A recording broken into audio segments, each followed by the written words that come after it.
Violent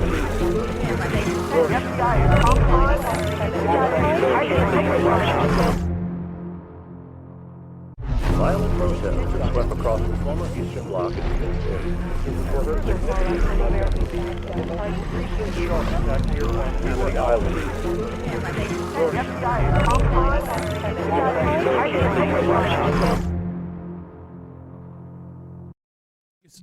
I guess that's the whole thing. I think that's the opening theme to Rabbit Hole. I wasn't sure whether it turned into music or not. All right, so we're going to talk today about two streaming thrillers, multi-part thrillers. You know, I mean, I just want to say even before we begin, there was sort of a golden arch of paranoia that started really with the Kennedy assassination and continued through Watergate. And it really dictated a kind of cinematic style that was epitomized by Warren Beatty and The Parallax View and by 3 Days of the Condor and Marathon Man, and then ultimately kind of, you know, began exchanging DNA with real life, with All the President's Men, which in turn set up a kind of aesthetic. Pacoula's view of a darkened Washington with Hal Holbrook smoking in parking garages, you know, actually set up an aesthetic that then bled into things like X-Files, which continued on to things like Homeland. A lot of it migrated on to television, and so it's amazing that now we are still seeing expressions of that aesthetic. Both Rabbit Hole and The Night Agent contain some of that same DNA structure. Although one of the things we'll talk about today is how it feels at a slightly different time. I mean, you know, obviously the Kennedy assassination was one of the great spiritual disruptions of American life, and Watergate was too. I'm not sure whether we're just sort of more numb now or exactly as worried or unable to pinpoint how big a problem this is, but I'm sure our panel can help us figure this out. He just wishes everybody would shut up and eat their turkey bacon. Sam Hadelman works in music public relations and hosts the Sam Hadelman Show at Radio Free Brooklyn. She takes even better vacations than Clarence Thomas. Irene Papoulis teaches writing at Trinity College, and she is busy destroying her hard drive in a blender right now. Tracy Wu Fastenberg is development officer at Connecticut Children's. They will never catch her. They will never find her. So we're going to begin with the series The Night Agent. It's a 10-part series on Netflix. It actually sat at number one among TV series on Netflix or series on Netflix for quite a while. It's an espionage conspiracy thriller TV series created by Shawn Ryan, based on a novel by Matthew Quirk. I don't know who those people are. And we are going to play a little clip here that kind of sets up the premise. You will hear the amazing Hong Chow as Diane Farr, who's chief of staff to the President of the United States, and Gabriel Basso, who's kind of the male lead in this. He's Peter Sutherland. I guess the one thing that I have to tell you two things. One is that this takes place in a zoo. That might be important. This conversation does. The whole series doesn't take place in a zoo, although that would be really interesting. I'm going to pitch that to Hulu right after this show ends. But no, the setup here is that Peter Sutherland is an FBI agent who, for complicated reasons, has been given the odd job of sitting in a basement area of the White House in a tiny room with a phone, which never rings. But if it ever rings, the agent who's sitting there has to answer it. And it only rang once in Peter Sutherland's whole time, and it was the wrong number. But now something else has happened. So here, once again, the chief of staff of the President of the United States and the FBI agent, Peter Sutherland, A1 Cat. Have you ever heard of Night Action? Good. You shouldn't have. Night Action is a top-secret investigative program within the FBI. What do they investigate? It's not my business to know. All I do know is that it always involves matters of national security. Eyes only. The operatives who conduct those investigations are known simply as night agents. So you want me to be a night agent? God, no, sorry. I want you to answer the phone for them. What? There's a secure emergency line in the basement of the White House. Officially, it's a redundancy in case the FBI needs to contact the president and other methods are compromised. In reality, if it ever hits the fan, a night agent can call that line for help, pass along a message. I want you to be the agent on the receiving end of those calls. It's a dual role, FBI and White House. You'd answer to Deputy Director Jamie Hawkins and to me, but mainly to me. So essentially, I'd just be a glorified 911 dispatcher. The phone rarely rings. So I'd be behind a desk all day. All night. The opening is for the 8 p.m. to 4 a.m. shift. And hilarious hijinks ensue. So, by the way, Hong Chow, if you're not placing that name, Oscar nominee for The Whale. And as Mr. McPants just pointed out to me, we've been covering everything she's done except The Whale, including The Menu. And I believe she's in Poker Face too, right? She has kind of a small role in one episode of Poker Face. I don't know what else we've done. All right, Irene Papoulis, you were obviously in the FBI for a number of years in an undisclosed role. I don't know.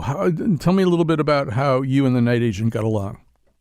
We got along quite well. I started watching it before I knew that I was going to be on the nose, like maybe a week and a half ago. And I was like, yeah, this is pretty good. And I'm a sucker for spy thrillers. So, it pulled me in. But then once I knew I was going to be on the nose, I started, watching it with a different kind of attention.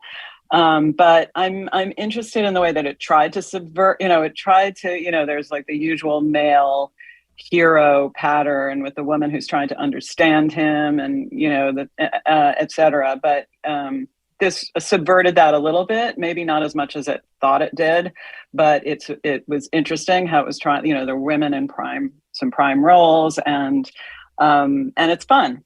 That's my first reaction. I found it to be fun. Right. We should say that, there's at minimum a kind of a quartet of heroic leads. Gabriel Basso plays Peter Sutherland, as previously noted. Lucienne Buchanan plays Rose Larkin, who's kind of a computer security person who unwittingly stumbles into this whole mess because of connections to her aunt and uncle. She's Rose Larkin. Then there are these two Secret Service agents who I would argue kind of complete this heroic quartet. Fola Evans Agumbola, I hope I said that right, is Chelsea Arrington, a social security agent. I deal with social security agents. A Secret Service agent who is protecting the daughter of the vice president. D.B. Woodside plays Eric Monks, an older, kind of Clint Eastwood, a black Clint Eastwood Secret Service agent who's coming off some drug problems, also on that detail. Arguably, the vice president's daughter, Maddie Redfield, actually becomes kind of maybe a fifth hero in here. So with all that, Tracy Wu Fastenberg, what about you? Just give me your first thumbnail on this. So we actually finished it in our house before knowing that we were coming on the nose. And there were a couple of things that I was yelling at the screen at various points. First is that some of this acting is so bad, but we stuck with it the whole way through. So it's got that merit of it kept my attention. And to me, it got better, towards the end because we definitely sort of binged the last couple episodes to find out what happened. And so I enjoyed it. I can't say that it was, the pinnacle of acting talent there, but it was engaging. It was fun. We like very similar things. We like Jack Reacher and Jack Ryan and those type of, everybody's out to get you type of things. And I do have to mention that the gentleman, Christopher Shire, who played the vice president, for the first 2 episodes, I thought he was Peter Gallagher. Like, I thought he was like... Maybe it was the hair. It was something like certain angles, and I'm like, oh, he's really changed. He looks a lot different than when he was in, whatever movies. But that was something that I kept going, are we sure it's not him? Yeah, no, that would be Peter Gallagher if things had not gone well for Peter Gallagher. He needs to have some work done or something's gone wrong or, do the Atkins diet, something. So yeah. And so, I just want to stay with you for a second on this, Wu. For me, I really wanted to know how this came out. And I've watched enough of these things, so I'm getting a little bit jaded about them.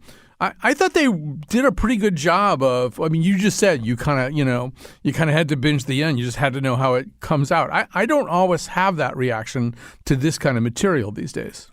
No, because you usually are kind of like, well, I can guess what's going to happen, but I'm still going to watch it. This one actually, a couple of things did throw me, which I was pleasantly surprised.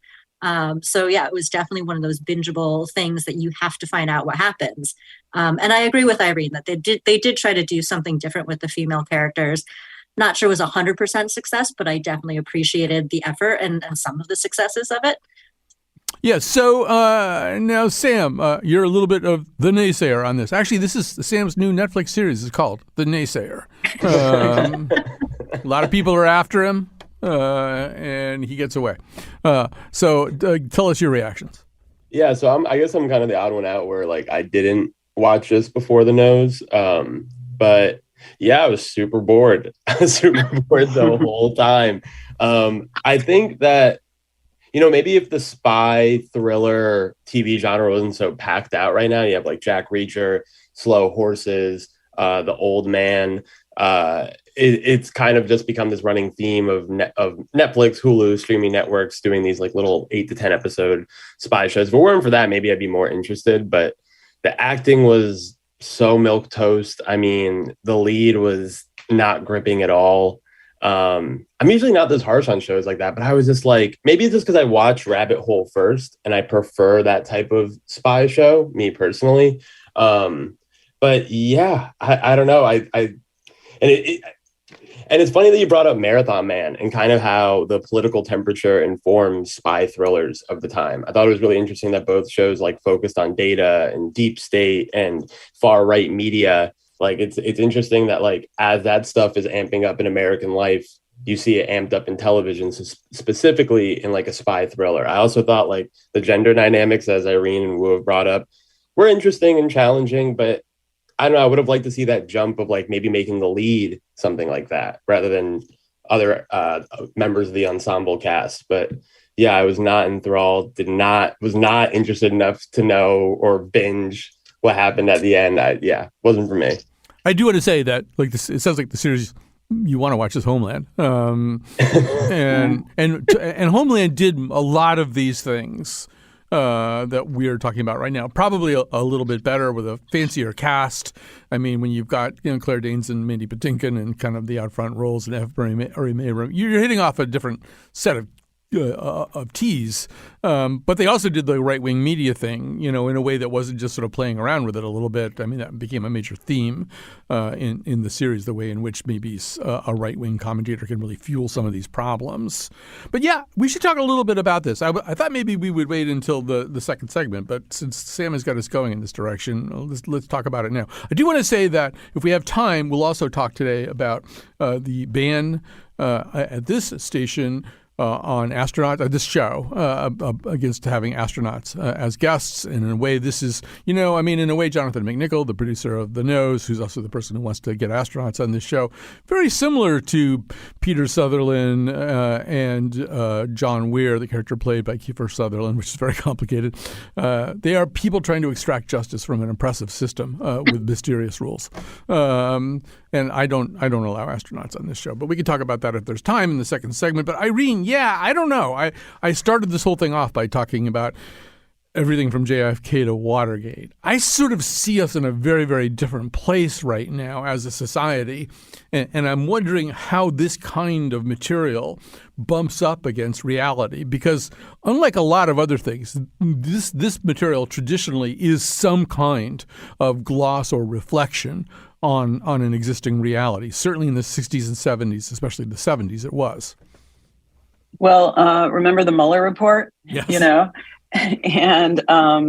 And Russian interference in our election and paying off Congress people to do who knows what, imagining that they are paying them off. Why are all those people on the right, all of it, so pro-Russian? I think there's definitely a sense of a deep state right now, don't you? Yeah, or worry about it. I guess the point that I was maybe aiming at a little bit more was I actually think we're in worse shape in a lot of ways, and even a series like The Night Agent posits the notion that you can't trust anybody. But if you can eventually figure out who you can trust, there is somebody that you can trust. There are people in positions of authority who are capable of applying some kind of corrective action. There's a way in which the proper state of things can be restored if the good people get back in control. And I think, there were times like, movies like The Parallax Views in the 70s, it kind of thrown out that option in a way. You really didn't necessarily have that feeling, although that wasn't a universal sense. But I feel now, this may have nothing to do with what we usually talk about on The Nose. It's less clear to me that people feel that way. I understand there's a whole bunch of people who belong to QAnon who think that Trump actually is the person who can restore a moral order and a sense of propriety to American polity. But I think increasingly there's kind of a sense that, wow, a lot of these institutions don't work. This week we saw one arm of Congress begin to attack a state prosecutor who's in the process of being one of multiple entities to pursue, arrest, and indict a former president. I mean, there's a way in which reality is almost outstripping some of the more outlandish paranoid visions that you can put into a series like this one, Irene. Yes, but I want to, it's interesting that you brought in astronauts, because at first I was thinking, wait a minute, are astronauts fighting for justice? But I think there's something about the idea, for me, the idea of astronauts, and I did see them at that game. I don't know if we're going to talk about that later, but that it feels very 20th century to me in a way. And I think it's interesting that Sam wasn't taken by this show, and maybe because Sam is are you Gen Z, Sam? Kind of, even though I know you're not traditionally Gen Z, but just to get the point out, I think we in the 20th century grew up with the idea that there was sort of like the government that was taking care of us and justice and all those things, that there was. I agree with you there, Colin, that, yeah, it's as though if we find the answer, we just need to find the person that's not corrupted, and then they're going to help us solve it, and then we're going to find, we're going to have justice and be okay. Whereas now I see that in younger people and my students, that idea that they don't have that idea that that there is justice and there is sort of like if you can just find the answer, you're going to be good. So maybe that's part of Sam's reluctance to sort of buy into this. I don't know. Sam? Absolutely. Yeah. No, I mean, I think that's like the part that doesn't draw me in, is that like, I feel like it's a fantasy to think that there's like a couple key people in the White House or the FBI that's really looking out for me. I'm much more a Jason Bourne than a night agent, where everybody's screwed up. I have some skills. Maybe it'll work out. I think that's it. I don't think that there's like, that just seems so much of the fantasy realm, that these people exist and that they can create real tangible change. Something bad apples, something crap. Right. So yeah, I think that's where I'm coming from. On this show, Sam, we don't joke about Jason Bourne because our new producer, Carolyn McCusker, is a biologically and mentally enhanced super assassin. So, just be careful what you say. She might have to take you out. So here's Tracy Wu Fastenberg, as usual in that generation, the stranded generation. Who's forgotten. Yeah. It is. I mean, your generation is in a weird place, right? I mean, you didn't really have the paranoia of the 60s and 70s. And you're sort of pre the anomie of the present moment. I'm just wondering even like how you think about stuff like that. Whether we're going to do a show next week with Alana Newhouse about the difference. She subscribes to this idea of brokenism. When things are really, really broken, you just get rid of them. I mean, institutions. And I don't happen to subscribe to that. But I just wonder what it's like to be. Are you X? No, you're Y? I don't even know what you are. I am Gen X, You're technically. X. Okay. Yeah. Okay. So, I mean, I feel like this encompassed two different things. So you had the quote unquote bad guys who thought they were doing the right thing, right? They thought that what they were engaging in was patriotic, what was best for the country, and yada, yada, to some extent. Kind of, yeah. Yeah, kind of, sort of. You've kind got of a lot of casualties, yeah. Yeah, but that was a necessity, right? Like those casualties were necessary to achieve the better for the country or whatnot. And I think that reflects a lot of what we see today, is that you've got this divisiveness, but each side really thinks that they're, working for what's best for the country, what's best for our children, for whatever that is. And so I feel like Night Agent kind of blended that and also the searching for the good person, the person you can really trust.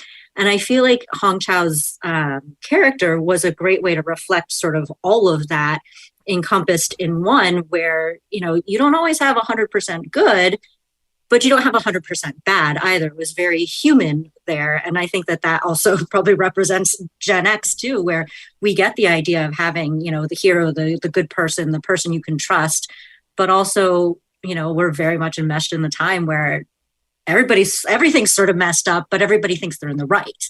There's no nefarious person in Night Agent in the same way as there might have been in some other, rubbing their hands together in a villainous way, as there might have been in other ways. Everybody thought that they were doing the right patriotic thing, whatever the consequences were going to be.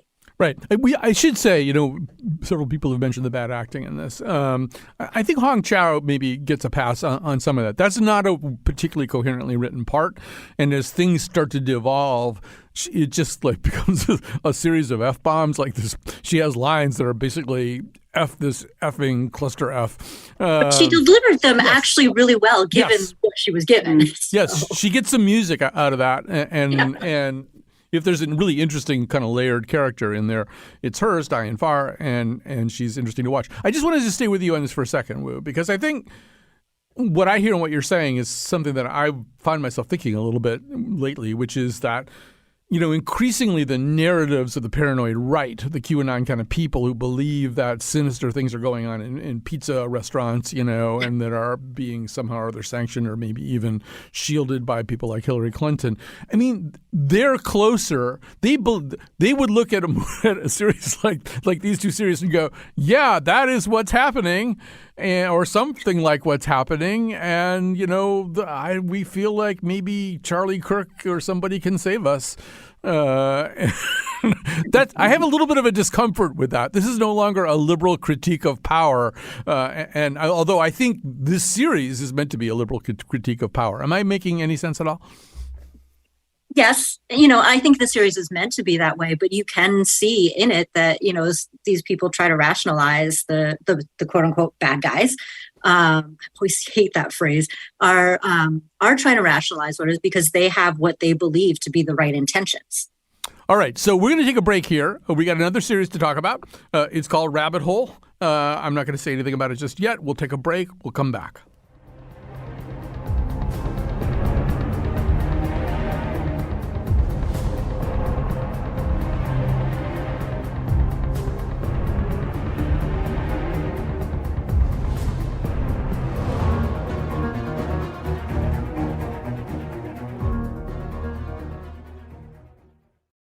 Okay, we are back. We are now going to talk about Rabbit Hole. Rabbit Hole stars Kiefer Sutherland and Charles Dance, so a little bit more established actors, and certainly in the case of Sutherland, well, both of them really, actors who are really associated with a very precise kind of role. It takes place not so much in government as it does in the tech sector, which to my mind is the only place that I'm even more pessimistic about than I am about government. At the moment. I should just declare something, which is I'm one of those people, and it's not just, I'm one of those people who I'm constantly being told, Venmo me something. And I go, I don't do Venmo. And then they go, well, you're really old then. You don't do Venmo. And I say, who regulates Venmo? Tell me who you think is in charge of Venmo. And they go, well, I don't know. And so, in a way, I'm very much like the Kiefer Sutherland person. John Weir in the series, he doesn't carry regular kinds of smartphones. He doesn't have an email address. I'm pretty sure. I don't know what he has. But anyway, let's get to the premise of the series. We're going to play the first clip here. This is, in fact, Kiefer Sutherland as John Weir, Jen Reese and Ishan Dave, and who else? Georgia Cadence is kind of his Confederates. They're sort of these kind of pseudo Robin Hood tech pirates or something like that. We'll play B1, and then the panel will do a better job than I just did of explaining things. Mr. Hom has been visiting from Washington, D.C. He spends most of his time shuttling back and forth between the Treasury Department offices and the Kettering Hotel in Midtown. Ms. Heinrich, meanwhile, on the west side, leaves Westchester at 7 a.m., takes the West Side Highway to her office at 2 Broadway near Bowling Green. He's on the east side, she's on the west side, they don't know each other, and somehow we have to make it look like they are colluding. Any ideas? Easy. Photoshop. Nah. They'll use cell phone pings to deny that. It's a trick question. He already knows. You already know, don't you? Well, given the background information package provided to me by Arda Analytics, I think I have some exploitable facts on these two. She prides herself on her punctuality and hates dogs. He is a consummate gentleman and has his driver pick him up at exactly 8:15 on the dot every morning without fail. And? That's it. That's all we need. pretty cut and dry. It is? Yep. So, who's got a valid Class A driver's license? So, Sam, this thing starts out as kind of a caper movie, as people can hear. There's a little bit of a heist thing going on, very cleverly plotted out. But it's not Ocean's 27. Something else is happening here, and that is a kind of decaying tech sector. Somebody really big, higher up than the higher-ups, with a different kind of agenda, people dying right and left. So you preferred this to The Night Agent. Say a little bit more about why that was. This was like bad in the way I like. You know what I mean? I think that with spy shows, you can either go one way. You can either take it like dead serious or be like a little cheeky. You know what I mean? You could either be like the old man or you can be like slow horses. I liked how cheeky this was. I also just found out today that it's Kiefer Sutherland and not Keith Sutherland. Somebody should really have explained that to me. And yeah, I liked how this one kind of like unfolded as it went. I don't mind being a little confused at first. And I was kind of putting together plot points as I went, which I really enjoyed, and that they weren't like so obvious and right in my face. I liked him as a lead. I also enjoyed the ensemble cast. Like Jason Butler Harner has like his face makes me angry in a really good way. So he did the same thing on Ozark, where every time he'd pop on screen, I'd be like, ooh, man, that guy makes me angry. Rob Yang, he's also plays like the same role in every movie and TV show as kind of like a guy who looks really unsure, which I really enjoyed. Charles Dance is pretty much playing the same role he plays in every single film or movie, which I liked that about the show. And I thought that Kiefer Sutherland was a good lead. I also didn't watch 24, so this is really like my first real introduction to him.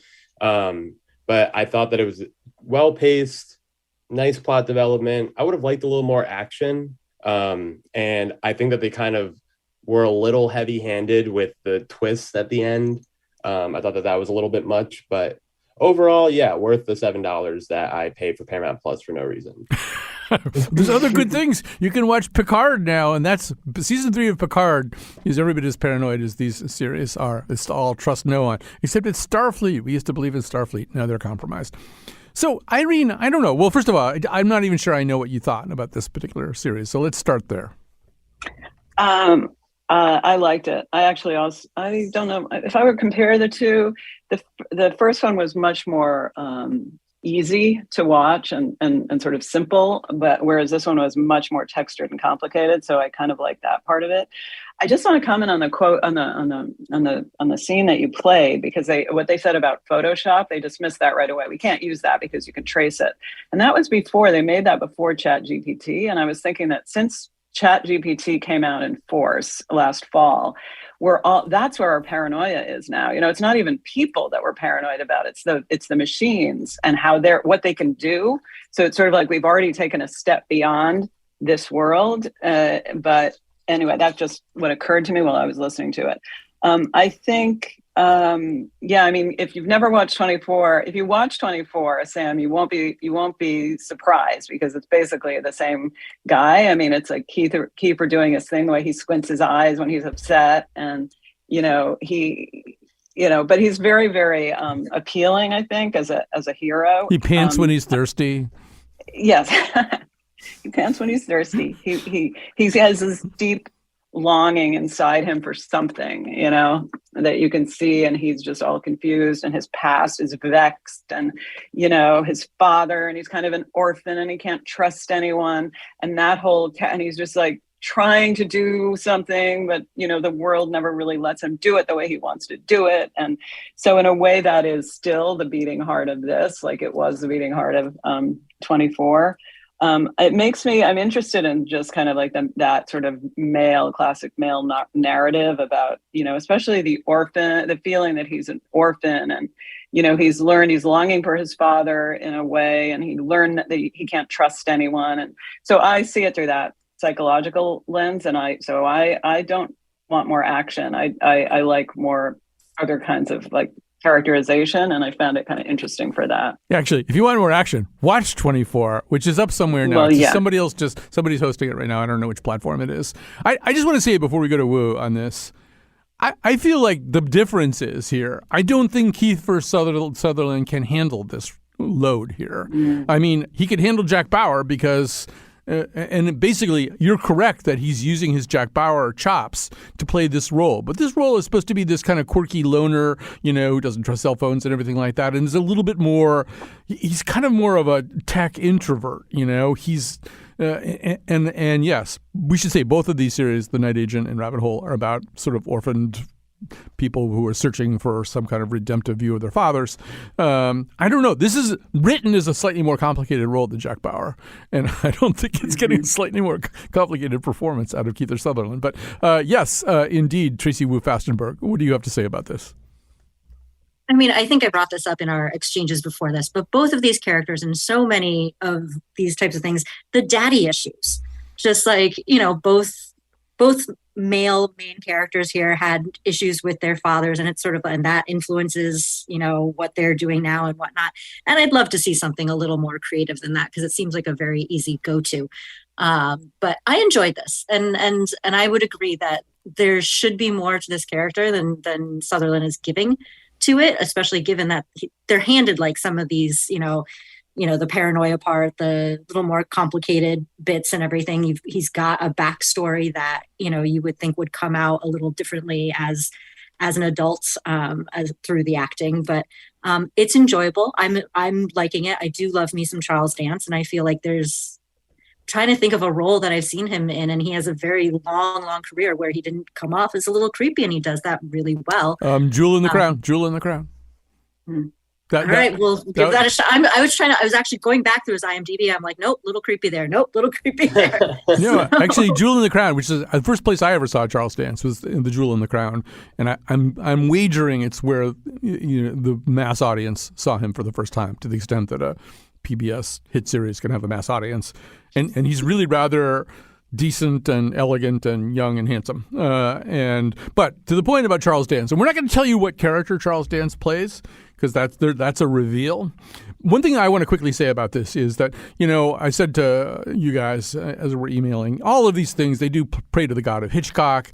They're trying to set Kiefer up a little bit as a sort of Roger O. Thorndike. He's this kind of ethically compromised, jerky guy who, on the other hand, is capable of acts of great decency. Kiefer, to say Kiefer is no Cary Grant is ridiculously obvious. But there's also a way in which, Hitchcock always would fuse humor with tension. And they try to do that periodically here.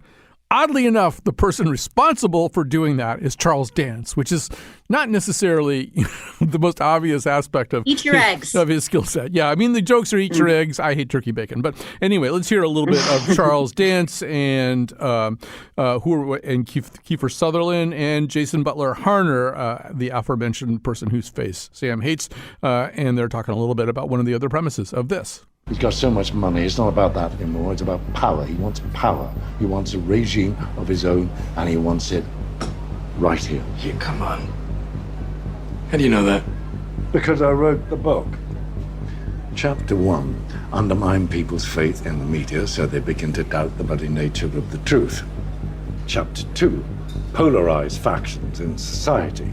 When people stop seeing the other side as human, then human rights ceased to be an obstacle. Chapter 3, marginalize the intelligentsia. People stop listening to experts and they become malleable. That sound familiar? Chapter 4, now you're going to need chapter 4, elect a candidate under the guise of restoring order. Someone smart, someone charismatic, but someone who can be controlled. What's chapter 5? Oh, there's no chapter 5. But now the country's yours. Irene, this goes back to what we were talking about before, and this is, I think, maybe the smartest speech in this whole series. This series is constantly teetering on the edge of dumb and then kind of getting its balance back towards a little bit more of smartness. But there's a chillingness to this, and you could map it pretty easily onto a number of different situations, including April So it's very familiar. So what do we do with that? I'm curious. I mean, we've only seen 3 out of how many episodes are there altogether? There are 4 known episodes. I don't really know. Maybe Pants knows how many they're aiming for, but it's 8. Oh, there's going to be 8. Okay. Yeah. Okay. Okay. Yeah. So it will be, hopefully they'll give us some answers or they'll give us some satisfaction about because those qualities are so undermine faith in the media, polarize factions, marginalize intelligentsia. That's what's happening in our world right now, isn't it? So I think that's very deliberate on their part. So I'm very curious to see where it's going to end up. Yeah, the evil mastermind he's describing there is a guy named Crowley, who I assume we'll meet at some point. I don't know, who's going to play somebody who's like scarier and more depraved than Charles Dance typically does. So I want to know who has that role, but we don't know that yet. So I think we should cut it off here. These are both enjoyable in their way, because I'd like to save a little bit of time. A little tiny bit of time for an eternal controversy. Here it bubbled over, it boiled over today into the Your Start newsletter, which is Connecticut Public's daily newsletter. And each of us gets tapped from time to time to write sort of a little mini essay of greeting. And so McPants, who is the producer of this episode and of The Nose, is the person who wants to have astronauts on this show. I have banned astronauts from this show for reasons I'd be happy to articulate. But I mean, we did Buzz Aldrin and we did Chris Kelly, and I said I'm done. I'm just no more astronauts. But why?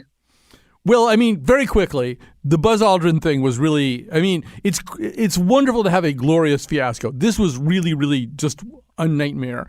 And it was so bad that it was really funny. I mean, Buzz Aldrin basically sounded like he had taken Adderall and then washed it down with crack or something. And he just never really listened to any questions at all. And we really work hard. And Josh Nalea, who produced the episode, is especially hardworking and nervous kind of producer. And he really elaborately prepared, a rundown for how we were going to do this. I don't think I don't think he ever answered any questions of mine. He just talked in this very kind of high-speed way. And so that was fine. People laughed at it. It became kind of this legendary thing among the people who listened to this show. And then when Chris Kelly came on, he'd written a book about being an astronaut, which I'm pretty sure he hadn't read because I would ask him questions. Pants and I had both read the book. And I'd say, well, how about the whole thing where they're on the space shuttle, the Russians are drunk? And he goes, well, I don't think the Russians were ever drunk. I'm thinking, it's on page 247 here. All right. Have you read this book? Additionally, he appeared to be like sitting in a hotel room watching TV and kind of talking to me at the same time. So I said, all right, no more astronauts. But blame everybody for the two. Yes. Okay. On. So no, that's good. That's start there. I mean, I want to hear. Should we lift the ban? Do you feel like did Pants make a pretty good case in his mini essay? Go ahead, Sam. Yeah. I mean, we were talking about like government officials who I trust. I feel like astronauts have to be up there. I mean, all they got to do is like fly. So I'm cool with them. Yeah, I'm gonna say pro astronaut. That's right. You fly. You don't pee in your suit. It's a good day, right? Yeah, like it's actually I should say in the defense of astronauts, it's actually really hard to stay alive in outer space. I think like 11 of the 500 people who've gone into outer space did not come back. It's something like that. It's a pretty high number. But anyway, yes. So you say we should have another astronaut. See how it goes. Yeah, I'm never like, man, I hope that astronaut has his body cam on. I'm fine with that. Well, that's true. Although when the Russians are getting drunk and wrecking stuff, maybe we want to see the body cam. Tracy Wu Fastenberg, do you have an astronaut position you want to take here? I think you should give it another chance, right? Third time's a charm, that whole good thing and everything like that. And you know what? You're right, Sam. You don't want them, you don't demand that they put the body cam on. You haven't heard about any astronauts whose homes have had to be, raided for private documents per se. And, they wear those nifty suits. Yeah. I would, and given, the link that was sent out, they can be pretty decently good looking. So put those Zoom cameras on and enjoy that and go for a third try on this is what I'm going to say there. And maybe go for one that isn't in a hotel room and, is closer to their journey age. Right. Actually, that photo I'm pretty sure is from the new Land's End astronaut wear catalog. I don't think those people are not astronauts, but they are very nice looking. There's no question about that. So, Irene, you'll have the final word on this question. Actually, yes, I'll have the final word on this question, but you'll have the final word right now. All right. Well, I'm going to go with a yes. And I agree with Tracy that they're fit everyone loves them. You know what? They're not really controversial except for one person, Colin. But they're funny. They like jokes. They like goofy jokes. So I bet they would like your jokes, Colin. And what's not to like? They have a patriotic zeal that we don't have in this country that people can agree on anymore. And maybe astronauts are a way for us all to agree on some version of patriotic zeal that's very wholesome. All right, so I will take this. I don't know whether I want to now allow one astronaut onto the show to see how it goes, or pitch a Showtime series about totally corrupt, evil astronauts, because I think that could really work, actually. All right, but thanks very much for all of that. We want to make some real recommendations to you on the other side of this.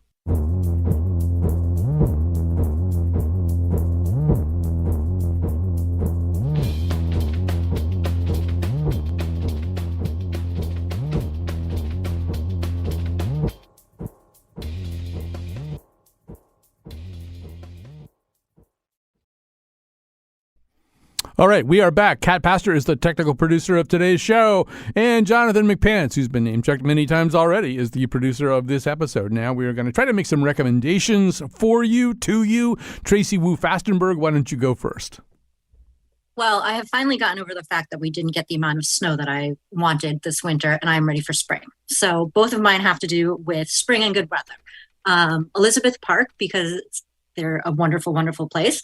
They have a fresh flower sale going on this weekend. I actually think it starts today. But because our family is going away, I can't go and get them. So I need other people to go and get them and enjoy how pretty they are. And the other one is an event that has to do with Connecticut Children's, but I actually have nothing to do with the planning of, but I'm excited to bring my kids to it, which is a superhero Sunday. So there's a 5K, there's a kids fun run, all kinds of other like community activities on Sunday, April 30th at Bushnell Park. And I love the fact that there is something for the really little ones. So my 4-year-old can go and run off a lot of energy for a good cause. And then it's over by 1:00, so I can shove him into nap and he'll be nice and tired. But it does support the hospital, and it's a good time to go celebrate spring and outside. And I'm looking forward to making my kids go run around. All right. Sam Hadelman, how about you? I have 2 recommendations. The first one feels kind of dumb, but I'm going to say it anyway. I'm going to recommend doing the New York Times crossword. Sam, you made me a millennial, but you're also about 58 years old. Yes. Yeah. No, if you guys could see my face right now, my eyebrows are real furrowed. But I'm living with someone who does the crossword regularly, and I kind of like peeked over and like just looked at it, and I was like, oh, this is so infuriating, but it's so rewarding. If I ever catch Will Shortz out in public, we're gonna have some words. He's the editor of the New York Times crossword puzzle, and the person who has tortured my life the past like 2 weeks. But yeah, I'm gonna recommend doing that, maybe because it's spring and the sun's out and serotonin, vitamin D, whatever. I've learned a lot of new words. And the second one I'm going to recommend is Lana Del Rey's new album. Did you know that there's a tunnel under Ocean Boulevard? Especially if you're in Connecticut, it's getting a little warmer out. The music is like something you could cry on a sailboat to. It's like Vineyard Vines, Nepo Baby, Marlboro cigarette after 10 p.m., sit by a fire in your home music. I think most people would enjoy it. So those are my 2 recs. All right, just so people are clear, do you know there's a tunnel under Ocean Boulevard is the name of it's not a crossword puzzle question or a Will Shortz thing. It's actually the title of the album itself. I can tell you, because I know that the next person to speak here is a pretty veteran New York Times crossword puzzle doer. I want to quickly recommend the documentary Wordplay, which is all about crossword puzzle doers and has people like Jon Stewart and Bill Clinton. Bill Clinton famously would do the New York Times crossword puzzle while carrying on a conversation and not really pausing in the conversation either. He appeared to be able to do this. I think he does it in the movie. Anyway, Irene, you have the floor. I am kind of like that too. I have to stop myself from doing it because it's so much of an addiction. Because I always, even if I do a whole Sunday one, I say, why? What does it get me? Nothing. But anyway. So wait a minute. I don't understand that. What does it get you? Nothing. And that makes you want to do another one? Yep. I don't know. It's just a compulsion that I have because I love to do it. But I always feel like it's a waste of time. Do you ever cheat when and I use, actually am done? Does anybody here ever cheat and use Rex Parker? Or you even Rex know about Parker? Rex Parker? Oh, you don't know about Rex I never Parker. even heard of Rex Parker. Forget I mentioned Rex Parker. Okay, That's I cheating, better not though. look at There's that. no cheating on the New York Times crossword puzzle. Okay, I was just asking. It's hard. Sometimes I let myself look one thing up, but it's always a little thing that seems, anyway, I have my personal rules about that. Yes. But anyway, I've been so steeped in spy thrillers in the past 2 days since I've been binging these two things we talked about. And I want to endorse spy thrillers that are not American, because there's I know a lot of people don't like subtitles, but I want to say, if you don't like subtitles, just maybe get beyond your dislike of subtitles, because there's so many interesting international spy thriller television shows. Like, for example, Occupied, which comes out of Norway. These are on Netflix. There's Occupied from Norway. There's Border Town from Finland. Arctic Circle is on Topic. It's not on Netflix. Fauda from Israel are very interesting psychologically. We're not going to mention The Bureau. The Bureau. Okay, I'll definitely mention The Bureau. I love that, from France. So some of these it's been a while since they were finished, but they're really, really worth looking. And there's, if you like a little history, there's Deutschland 86, Deutschland 83, and Deutschland 89, which are about Germany right before the fall, and then in 89 during the fall of the wall. And, all are very interesting. So I recommend those. That is a great recommendation. I love that. All right, so I am going to recommend, apropos of our most recent conversation, that people, and you can just go on YouTube and get this pretty easily, just type into the search field Mel Brooks, Carl Reiner, astronaut, and you will get a partially improvised Brooks and Reiner conversation with Brooks. This was kind of in the early days of the space program, when only 7 astronauts even existed, and it's really, really funny. I watched it, where I put it up on YouTube and listened to it again today. They just have the audio. And despite the fact that I know every word in it, I laughed hysterically.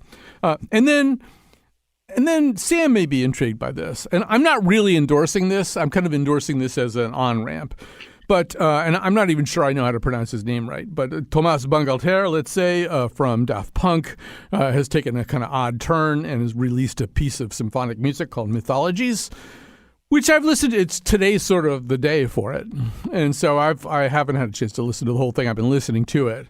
It's kind of oddly retro. Like, if you put it into Fantasia and had a bunch of flamingos hopping around to it and stuff like that, it wouldn't be way out of place in Fantasia. Yes. Oh my gosh. Yes, you're correct. Sorry, that just. Oh, thank you. No, I appreciate that. You just put something together for me when I was listening to it too.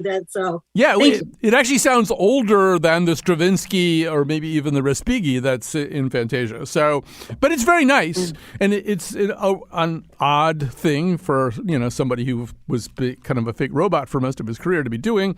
But what I'm really recommending is interrogate, modern, you can't call it modern classical music, but modern orchestral music, or modern, sometimes called serious music. I mean, even some of the stuff that Brian Eno or John Cage, and obviously Philip Glass, Arvo Pärer, people like that. Make a little playlist for yourself. And you can throw a little Thomas Bangalter, if that's how you say his name, onto it, and have some fun. And we've had fun today. And I'll be issuing my astronaut verdict sometime next week. I take this under advisement. I'm going to receive briefs from both sides, and I will render my judgment. Woodbury, hitting on New Britain, Vernon, I already said that one. Avon, Farmington, yeah.